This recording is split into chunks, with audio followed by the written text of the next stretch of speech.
नमस्कार, स्वागत है आपका के न्यूज में। मैं हूं आपके साथ विशाल पंडित और आप देख रहे हैं स्पेशल रिपोर्ट। अब हम बात करेंगे रामलला को मोतियों का हार। लखनऊ की महिलाओं ने 3 लाख मोतियों से बना 1450 मीटर लंबा हार शुक्रवार को अयोध्या के राम मंदिर में चढ़ाया है। इस हार की खासियत यह है कि इसका हर एक मोती पर राम लिखा हुआ है। देखिए हमारी खास रिपोर्ट। लखनऊ की इन महिलाओं ने 3 लाख मोतियों से बना 1450 मीटर लंबा हार शुक्रवार को अयोध्या के राम मंदिर में चढ़ाया।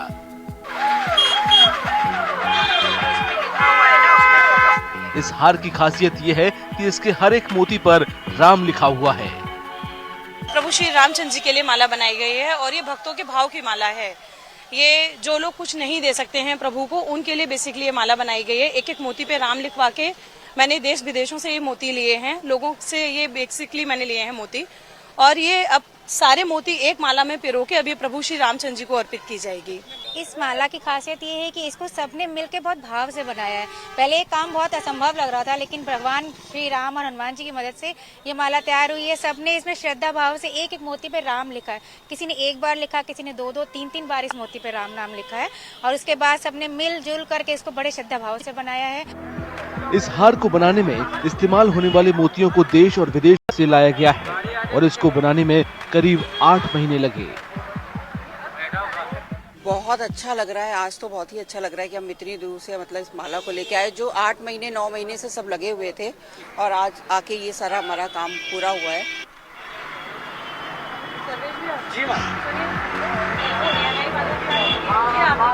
अयोध्या के राम मंदिर में हार चढ़ाने पर महिलाएं खुशी से फूली नहीं समा रही हैं। उनका कहना है कि उनकी मेहनत आखिरकार सफल रही।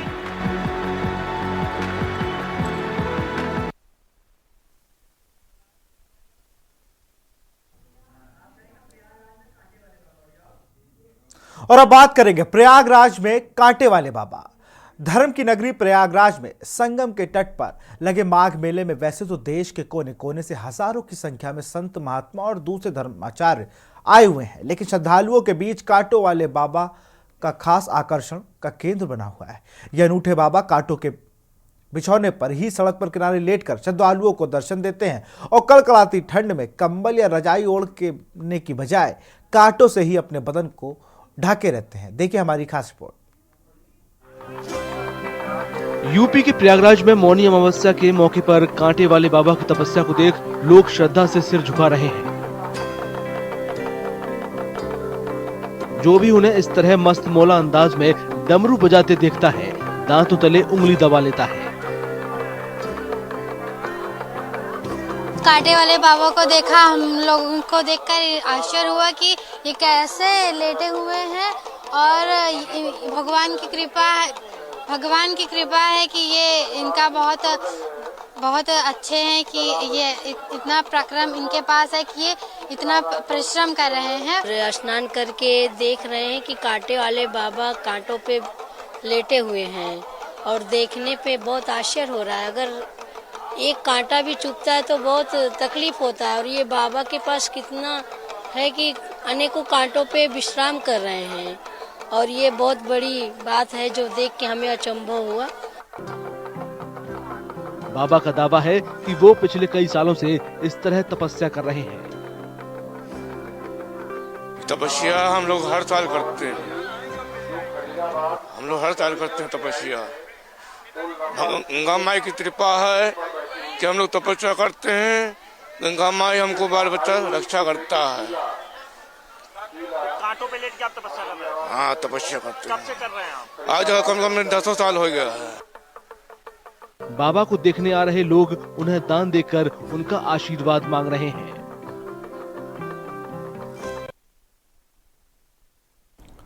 अब बात करेंगे दिव्यांगों के लिए खास लाइब्रेरी। उत्तर प्रदेश के मुरादाबाद में दिव्यांग बच्चों की पढ़ाई और उन्हें जीवन की मुख्य धारा से जोड़ने के लिए पहली लाइब्रेरी खोली गई है। मुरादाबाद के मंडलायुक्त अजनैन कुमार सिंह की पहल पर जिले में दिव्यांग बच्चों के लिए इस तरह की पहली लाइब्रेरी की शुरुआत की गई है। इसमें सौभाग्य पुस्तकालय का नाम दिया गया है। देखिए इस रिपोर्ट में। यूपी के मुरादाबाद की इस खास लाइब्रेरी को स्थानीय प्रशासन ने सितंबर 2023 से शहर के दिव्यांग बच्चों के लिए बनाया था। सुगमय पुस्तकालय में दिव्यांग बच्चों को तालीम देने के लिए कई खास इंतजाम किए गए हैं। यहाँ पढ़ाई के दौरान नई तकनीक का भी खूब इस्तेमाल होता है। तीनों दिव्यांगता हैं, इंटेलेक्चुअल डिसेबिलिटी, हियरिंग इम्पेयरमेंट और विजुअल इम्पेयरमेंट। इस समय जो हमारा मेन मोटो चल रहा है वो चल रहा है इंक्लूसिव एजुकेशन, कि सभी डिसेबिलिटीज़ को इक्वलाइज करके और मेन स्ट्रीम में लाना, बच्चों को तीनों कैटेगरीज को बैरियर फ्री एनवायरनमेंट देना कि कहीं भी उनको कोई दिक्कत ना आए। एक आएगा बड़े आकार डॉट हमारा 3-4 बच्चों को पढ़ने में उनकी शारीरिक कमी आड़े न आए, इसके लिए लाइब्रेरी में ट्रेन्ड टीचर उन्हें पढ़ाते हैं। ये लाइब्रेरी बच्चों के लिए स्कूल का काम भी करती है। यहाँ 36 से ज्यादा दिव्यांग बच्चे रोजाना पढ़ाई के लिए आते हैं।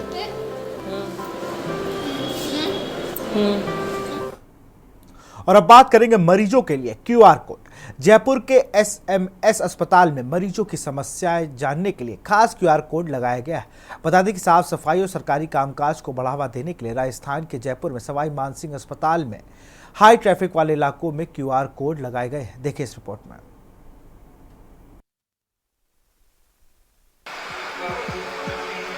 साफ सफाई और सरकारी कामकाज को बढ़ावा देने के लिए राजस्थान के जयपुर में सवाई मानसिंह अस्पताल में हाई ट्रैफिक वाले इलाकों में QR कोड लगाए गए हैं। मरीज और उनके तीमारदार इन QR कोड को स्कैन कर अस्पताल की किसी सुविधा के बारे में शिकायत दर्ज करा सकते हैं। तो स्वस्थ चिकित्सालय मेरी जिम्मेदारी नाम से हमने एक QR कोड की एक पहल करी है। इस QR कोड में क्या है कि आप अपने फोन के माध्यम से, कैमरे के माध्यम से QR कोड को जब स्कैन करते हैं तो आपकी Gmail ID पे गूगल फॉर्म खुल जाता है। गूगल फॉर्म को क्लिक करते ही आप जहां खड़े हैं उस भवन का सेलेक्ट करें। आपको क्या जो फोटो, जहां जिस एरिया की फोटो अपलोड करनी है, कैमरे पे जाके आप एक फोटो ब्राउज करके अपलोड कर सकते हैं। अस्पताल के कर्मचारियों को शिकायत का तुरंत पता चल जाता है और जरूरी कार्रवाई की जाती है।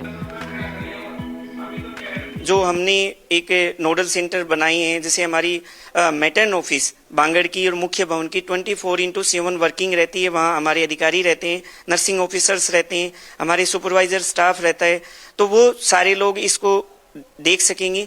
तुरंत जो संबंधित टीम है वो वहाँ पहुँच जाएगी और समस्या को रिजोल्व करने के बाद फोटो अपलोड करेंगे तो ये शिकायत है वो रिजोल्व हो जाएगी। ये पहल फिलहाल ट्रायल पर है। अस्पताल मैनेजमेंट को उम्मीद है कि जल्द ही इसे पूरी तरह लागू कर दिया जाएगा।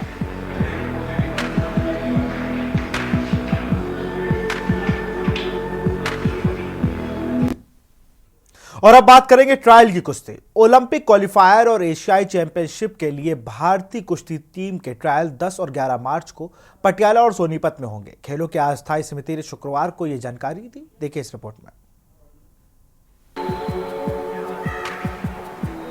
ओलंपिक क्वालिफायर और एशियाई चैंपियनशिप के लिए भारतीय कुश्ती टीम के ट्रायल 10 और 11 मार्च को पटियाला और सोनीपत में होंगे। खेलों की स्थायी समिति ने शुक्रवार को ये जानकारी दी। पहले 27 से 29 फरवरी तक ट्रायल होने थे, लेकिन सीनियर नेशनल चैंपियनशिप की मेजबानी में देरी हुई, लिहाजा ट्रायल की तारीख भी आगे बढ़ा दी गई। महिला पहलवानों के लिए ट्रायल NSNIS पटियाला में, जबकि ग्रीको रोमन और फ्री स्टाइल पहलवानों के ट्रायल SAI सोनीपत में होंगे। ट्रायल में कामयाब खिलाड़ियों को ओलंपिक क्वालिफायर, एशियाई ओलंपिक क्वालिफायर और वर्ल्ड ओलंपिक क्वालिफायर में भारत की नुमाइंदगी का मौका मिलेगा।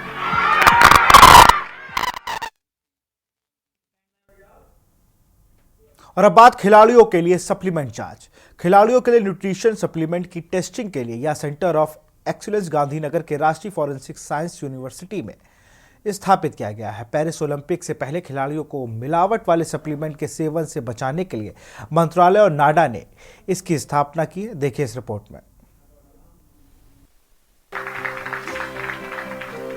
खेल और युवा मामलों के मंत्री अनुराग ठाकुर ने शुक्रवार को नई दिल्ली में खिलाड़ियों के लिए सप्लीमेंट जांच केंद्र का वर्चुअल उद्घाटन किया।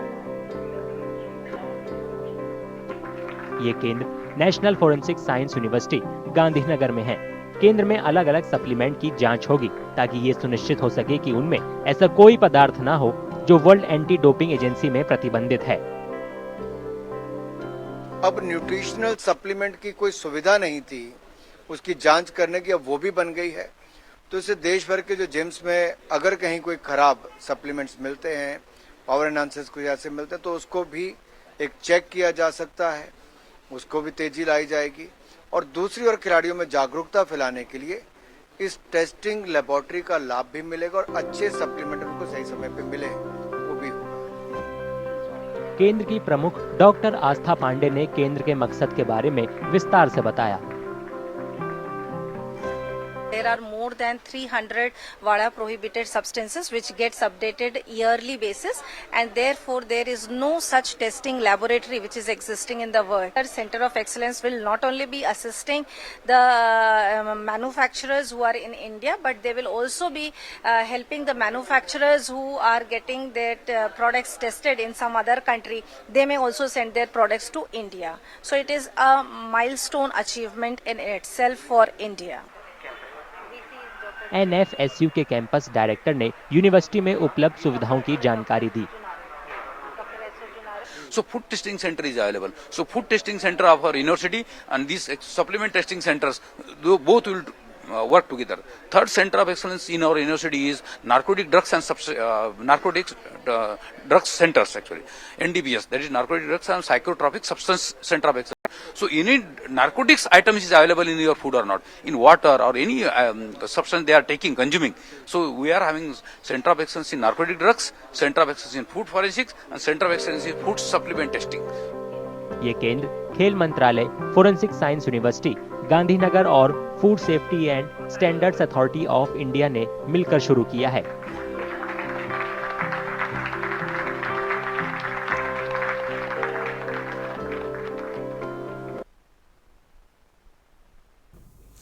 अब बात करेंगे बर्फ से बने मजेदार इग्लू। बर्फ के घर यानी इग्लू में ठहरने के लिए पर्यटकों को Finland, Switzerland, Iceland, Norway, Sweden या कनाडा जाने की जरूरत नहीं है। मनाली में ही कुछ उत्साही युवा इग्लू बनाकर न सिर्फ शीतकालीन पर्यटन को बढ़ावा दे रहे हैं, बल्कि पर्यटकों को भी विदेशों का एहसास अपने देश में करवा रहे हैं। इसमें ठहरना, खाना व सोने की तमाम सुविधाएं उपलब्ध कराई जा रही हैं। देखिए इस रिपोर्ट में।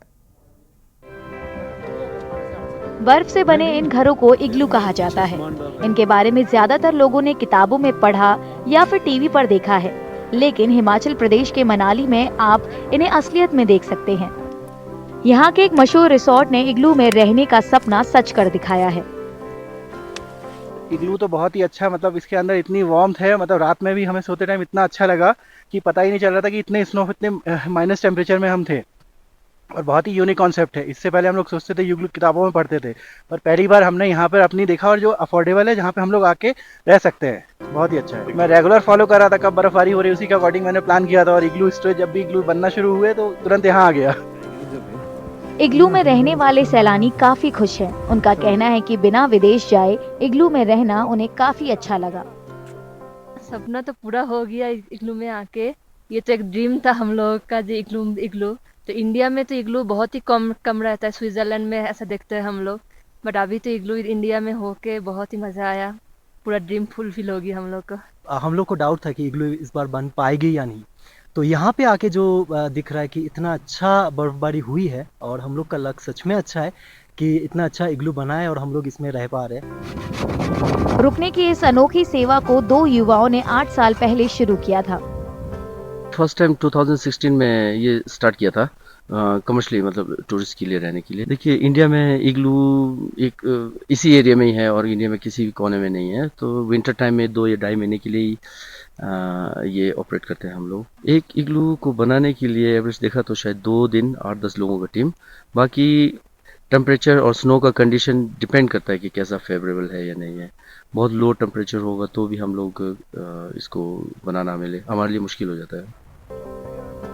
मालिकों को उम्मीद है कि उनकी इस अनूठी पहल से सैलानियों की तादाद बढ़ेगी और वो देश में ही इग्लू में रुकने का लुत्फ उठा सकेंगे।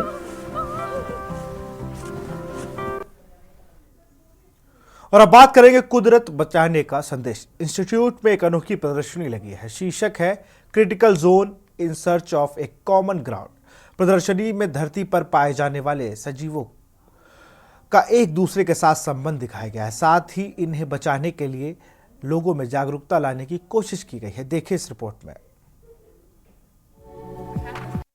भारत में घने मैंग्रोव जंगल, मेक्सिको में मक्के की खास किस्म की गुलाबी जड़ें और गहरे समुद्र में एक ही कोशिका वाले आकर्षक डाइटम कुदरत में पाई जाने वाली खूबसूरती है। गोइथे इंस्टीट्यूट में एक अनोखी प्रदर्शनी लगी है। शीर्षक है critical zone in search of a common ground. प्रदर्शनी में धरती पर पाए जाने वाले सजीवों का एक दूसरे के साथ संबंध दिखाया गया है। साथ ही इन्हें बचाने के लिए लोगों में जागरूकता लाने की कोशिश की गई है। Concept of that exhibition is to ask what is the relationship of the human being, us as the human beings, towards our environment, towards the world that we live in, and tries to understand world or nature or whatever we call it really as a network of many forms of living beings, of material habitats, and the human being, and tries to really look into very specific landscapes, very specific locations on the world, and see how do people and all these life forms live together there. प्रदर्शनी में दुनिया भर के सजीवों पर असर डालने वाले हालात बताने की कोशिश की गई है। ये राजनीति और सांस्कृतिक इतिहास बताती है, साथ ही इनके नैतिक बदलाव पर सवाल भी उठाती है। प्रदर्शनी में अलग अलग विषयों, इंसानों और गैर इंसानों के बीच समान बुनियाद बताने की कोशिश की गई है। इसके अलावा दुनिया की राजनीति को नई दिशा की ओर बढ़ने की प्रेरणा दी गई है। This exhibition is very much promoting that climate change, for example, only shows us that the different entities like animals, plants, fungi, bacteria, but also soil, wind and rain and rock and so on have always evolved together, have always impacted and shaped each other. That's nothing new of climate change. So it also really tries to make us reflect again, how does life really work on Earth and how can we coexist together? प्रदर्शनी में 20 अंतर्राष्ट्रीय कलाकारों, डिजाइनरों, वैज्ञानिकों, कार्यकर्ताओं और 6 भारतीय कलाकारों की रचनाएं शामिल हैं। प्रदर्शनी 9 मार्च तक चलेगी। यहाँ रुकते एक छोटे से ब्रेक ले, जल्द हाजिर होंगे। ब्रेक के बाद आपका स्वागत है। अपनों से मिलाएगा पेडेंट। मुंबई में खोए हुए लोगों को परिवार से मिलाने में QR कोड से लैस पेडेंट मददगार साबित होगा। वेरेबल टेक्नोलॉजी की दुनिया में मुंबई के 24 साल के इंजीनियर अक्षय रिडलाइन ने नई पहल की है। वो प्रोजेक्ट चेतना के तहत QR कोड बेस्ड पेडेंट बांटकर बुजुर्गों और अल्जाइमर और डिमेंशिया बीमारी से पीड़ित लोगों की मदद कर रहे हैं। देखिए इस रिपोर्ट में। वेरेबल टेक्नोलॉजी की दुनिया में मुंबई के 24 साल के इंजीनियर अक्षय रिडलान ने नई पहल की है। वह प्रोजेक्ट चेतना के तहत QR कोड बेस्ड पेंडेंट बांटकर बुजुर्गों और अल्जाइमर और डिमेंशिया बीमारी से पीड़ित लोगों की मदद कर रही है। जब मैं न्यूज़पेपर पढ़ा था, जब मैं यूपीएससी की प्रिपरेशन कर रहा था 2019 में, तो वहाँ पे एक पेज होता था जहाँ पे सब लापता लोगों की एडवर्टाइजमेंट होती थी। तो that triggered me a lot. Moving forward मैंने अपने दोस्तों से सुना कि हमारे कोई रिलेटिव मिसिंग हो गए हैं, तो वो मुझे बहुत दुख हुआ था सुन के, भाई इस 21वीं सदी में जहाँ पे हम टेक्नोलॉजी का इतना यूज कर रहे हैं फिर भी इतने सारे लोग कैसे गुम हो जा रहे हैं। तो टेक्नोलॉजी की सहायता से हम कैसे इन लोगों की सहायता कर सकते हैं।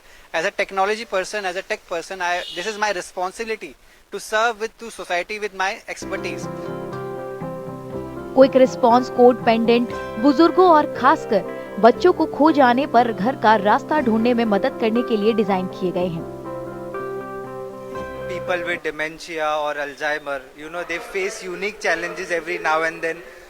कभी घर से निकलते हैं, उनको पता नहीं रहता मैं कहाँ जा रहा हूँ कहाँ नहीं, तो ये QR कोड उनको एक यूनिक वे में हेल्प करेगा। एक टेंजिबल सोल्यूशन है to support the people with dementia. और सिर्फ उनके लिए नहीं है, तो उनके जो फैमिली मेम्बर्स है या जो केयर टेकर्स है उन लोग के लिए भी एक चैलेंज रहता है रोज के रोज की कहाँ गए हमारे जो भी जिनको हम सपोर्ट कर रहे हैं।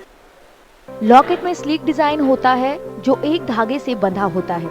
इसके एक बार स्कैन होने पर उसे पहनने वाले शख्स का पता और कांटेक्ट डिटेल पता चल जाता है। आजकल के जमाने में जो चालू है, यानी बहुत सारे लोग भूल जाते हैं, जैसे कि 75-80 के जो एज के लोग हैं बहुत भूल जाते हैं, तो उनके लिए बहुत ही बड़ी ये उपलब्धि हो सकती है। क्योंकि मैं प्रोजेक्ट चेतना का बहुत शुक्रगुजार हूँ कि मैं भी एक सीनियर सिटीजन बनने जा रहा हूँ फ्यूचर में। ये मेरे लिए भी काम में आ जाएगा फ्यूचर में, से लग रहा है। मुंबई में रिटायर्ड रेलवे कर्मचारियों के लिए हुए कार्यक्रम में कई सीनियर सिटीजन को QR कोड बेस्ड पेंडेंट दिए गए। मुझे तो ऐसा लगता है कि ये बुजुर्ग को पहनना चाहिए, ये बहुत हेल्प करेगा। क्यों कहीं मैं नियर बाय गया तो ठीक है, मगर आगे कहीं निकल गया या तो मुझे कुछ ध्यान में नहीं रहा मुझे कहाँ जाना है, और ये लॉकेट की वजह से अगर कोई मुझे हेल्प करने वाला मिलेगा तो उसको ये आइडिया आएगा कि भी ये स्कैन करूँ तो मुझे आपकी डिटेल मिलेगी, तो इस वजह से मुझे हेल्प मिलेगी। ये बहुत अच्छा इनिशिएटिव है अक्षय का, और ये हमने हमारे रिलेटिव के लिए लिया है क्योंकि वो उनकी मेमोरी थोड़ी चली गई है, उसके लिए लिया, और उसके लिए बहुत मदद करेगा क्योंकि he is a diabetic patient also. तो उस डायबिटीज में ऐसा भी होता है कि वो बहुत बार बहुत भूल जाते हैं कहाँ जा रहे हैं, ऐसा इसके लिए हमने ये लिया है। Thank you very much project Chetna के तहत QR कोड बेस्ड पेंडेंट मुफ्त बांटे जा रहे हैं। हालांकि इसे स्पॉन्सरों की तलाश की जा रही है जो इस काम में मदद कर सके। फिलहाल करीब 2600 पेंडेंट बांटे गए। और अब बात करेंगे पाकिस्तान PM का पंजाब कनेक्शन। पंजाब के तरन जिले के जाती उमरा गांव के लोग गौर से पाकिस्तान में होने वाले चुनाव पर नजर रखे हुए हैं। प्रधानमंत्री पद के उम्मीदवार नवाज शरीफ की पुश्तैनी जड़ें इसी गांव से जुड़ी हैं। शरीफ के परिवार को वहां से गए 3/4 सदी बीत चुकी है, लेकिन जाती उमरा गांव के लोग अब भी उनसे जुड़ाव महसूस करते हैं। देखिए इस रिपोर्ट में। पंजाब के तरन जिले के जाती उमरा गांव के लोग गौर से पाकिस्तान में होने वाले चुनाव पर नजर रखे हुए हैं। प्रधानमंत्री पद के उम्मीदवार नवाज शरीफ की पुश्तैनी जड़ें इसी गांव से जुड़ी हुई हैं। शरीफ के परिवार को वहां से गए 3/4 सदी बीत चुकी है, लेकिन जाती उमरा गांव के लोग अब भी उनसे जुड़ाव महसूस करते हैं। ਅਸੀਂ ਤਾਂ ਇਹੀ ਚਾਹੁੰਦੇ ਆ ਕਿ ਉਹੀ ਪ੍ਰਧਾਨ ਮੰਤਰੀ ਬਣਨ ਸਾਡੇ ਇਸ ਪਿੰਡ ਦੇ ਆ। ਫਿਰ ਇੱਕ ਤਾਂ ਹਾਲਾਤ ਠੀਕ ਹੋ ਜਾਣਗੇ, ਉਹਨਾਂ ਦੀ ਕੋਸ਼ਿਸ਼ ਇਹ ਹੁੰਦੀ ਆ ਕਿ ਪਾਕਿਸਤਾਨ ਤੇ ਇੰਡੀਆ ਦੇ ਹਾਲਾਤ ਠੀਕ ਰਹਿਣ। ਉਹ ਗੱਲ ਵੀ ਇਹ ਪੱਖ 'ਚ ਕਰਦੇ ਆ। ਅਸੀਂ ਤੇ ਸਾਨੂੰ ਤੇ ਇਹੋ ਆਸ ਆ ਵੀ ਉਹੀ ਜਿੱਤਣ, ਉਹੀ ਪ੍ਰਧਾਨ ਮੰਤਰੀ ਬਣਨ। गांव वालों को उम्मीद है कि नवाज शरीफ दोबारा जीतकर प्रधानमंत्री बनेंगे ताकि भारत पाकिस्तान के रिश्ते बेहतर हो सकें। ਜਿਹੜਾ ਕੱਲ ਇਲੈਕਸ਼ਨ ਹੋਈ ਆ ਪਾਕਿਸਤਾਨ ਦੇ ਵਿੱਚ, ਉੱਥੇ ਜਿਹੜੀ ਗਿਣਤੀ ਚੱਲ ਰਹੀ ਆ, ਉਹ ਸਾਨੂੰ ਆਸ ਆ ਕਿ ਸਾਡੇ ਪਿੰਡ ਦੇ ਜੋ ਉਹਨਾਂ ਦਾ ਪਿਤਾ ਪੁਰਖੀ ਪਿੰਡ ਆ ਜਾਤੀ ਉਮਰਾ, ਨਵਾਜ਼ ਸ਼ਰੀਫ ਸਾਹਿਬ ਦੁਬਾਰਾ ਜਿੱਤ ਕੇ ਪ੍ਰਧਾਨ ਮੰਤਰੀ ਬਣਨਗੇ, ਜਿਸ ਦੇ ਨਾਲ ਦੋਵਾਂ ਦੇਸ਼ਾਂ ਦੇ ਸਬੰਧ ਜਿਹੜੇ ਬਹੁਤ ਹੀ ਵਧੀਆ ਹੋਣਗੇ। ਸਾਨੂੰ ਪੂਰਨ ਆਸ ਆ ਕਿ ਉਹ ਬਹੁਮਤ ਨਾਲ ਜਿੱਤਣਗੇ ਤੇ ਆਪਣੀ ਸਰਕਾਰ ਚਲਾਉਣਗੇ। ਹੁਣ ਵੀ ਸਾਨੂੰ ਆਸ ਆ ਕਿ ਜਿਸ ਤਰ੍ਹਾਂ ਪ੍ਰਧਾਨ ਮੰਤਰੀ ਬਣਨਗੇ ਤੇ ਗੇੜਾ ਮਾਰਨਗੇ ਪਿੰਡ ਦੇ ਵਿੱਚ ਜ਼ਰੂਰ। नवाज शरीफ आखिरी बार 1982 में जाती उमरा गांव गए थे। उनके भाई शाहबाज भी पाकिस्तान के प्रधानमंत्री थे। वे 2013 में गांव गए थे। और अब बात वायु शक्ति का प्रचंड अभ्यास।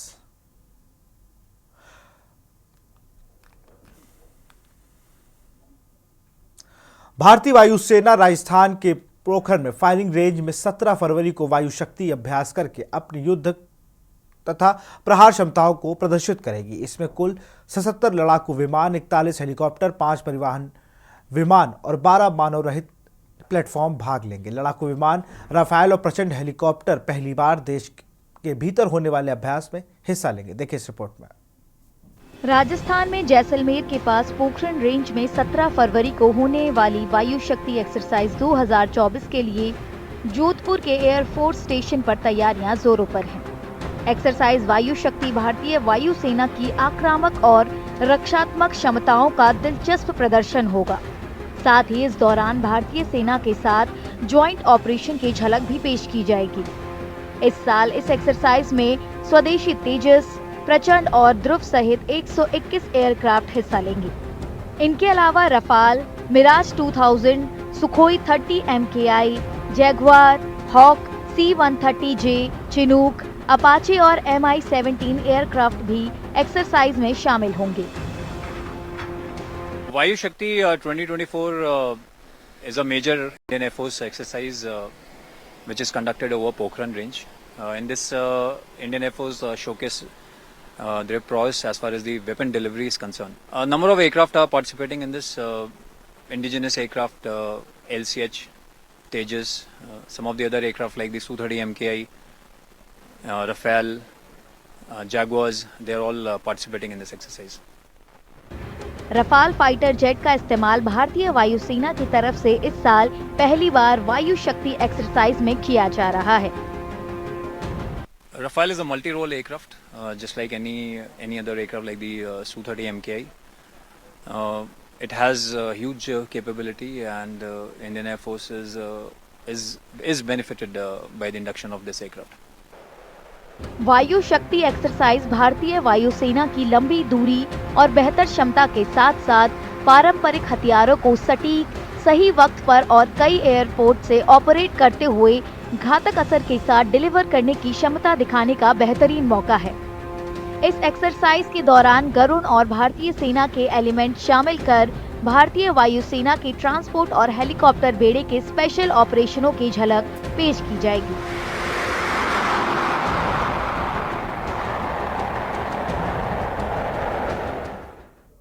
फिलहाल स्पेशल रिपोर्ट में इतना ही। देखते रहिए के न्यूज़ इंडिया। नमस्कार।